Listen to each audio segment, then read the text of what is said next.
We are fast approaching the most significant liquidity event in the personal tax calendar for UK directors and sole traders. The January 31st deadline is not merely an administrative target, it is a financial hard stop. And this year, the cost of getting it wrong is higher than ever. Welcome to this Tax Tracker update. Today, we are breaking down the requirements to ensure your business remains compliant and, crucially, cash flow positive. We are currently facing a triple threat this January: urgency, cash flow, and risk. The deadline is absolute. But beyond the filing itself, the financial demand is often higher than anticipated, and the cost of delay has risen sharply with HMRC's current interest rates. It is vital to distinguish the three separate liabilities that are all due on this single day. First, the filing of your 2024-25 self-assessment return.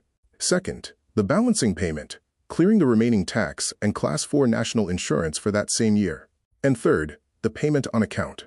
This third element is an advance payment towards the current tax year, 2025-26. This is often where the confusion lies. Let's look at the timeline. While the deadline is January 31st, we strongly advise filing immediately if you haven't done so. Filing in December or early January does not compel you to pay immediately. It simply crystallizes the liability. It gives you weeks, not hours, to manage your cash position before the funds must actually leave your account.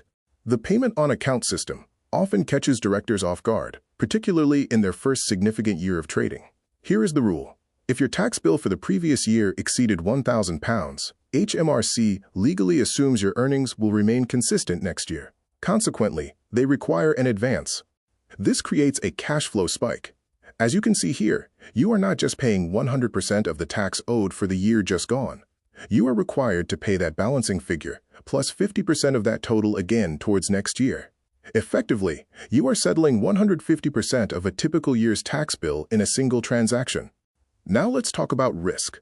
Historically, delaying payment to HMRC was a low-cost oversight. That era is over. Late payment interest currently stands at 8.00%.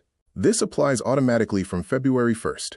Treating HMRC as an unauthorized credit facility is now prohibitively expensive compared to almost any other commercial finance option. However, there is strategic relief available. If you know for a fact that your income for the current tax year, 2025-26, will be lower, perhaps due to reduced dividends or a sabbatical, you can apply to reduce your payments on account. A word of warning: if you reduce them too far and your income doesn't drop, HMRC will charge interest on the difference retrospectively. To finalize this, take action today. Ensure you can log into your government gateway. Lost credentials take weeks to replace. Gather your P60s, P11Ds, and bank interest certificates. And remember, you can no longer pay via personal credit card. Ensure your banking facility is ready for a direct transfer. We hope this technical overview provides clarity on the key requirements for January. If you require tailored guidance on your tax position or cash flow planning, you are welcome to get in contact with the advisory team here. For more regulatory updates, please subscribe to the channel. Thank you.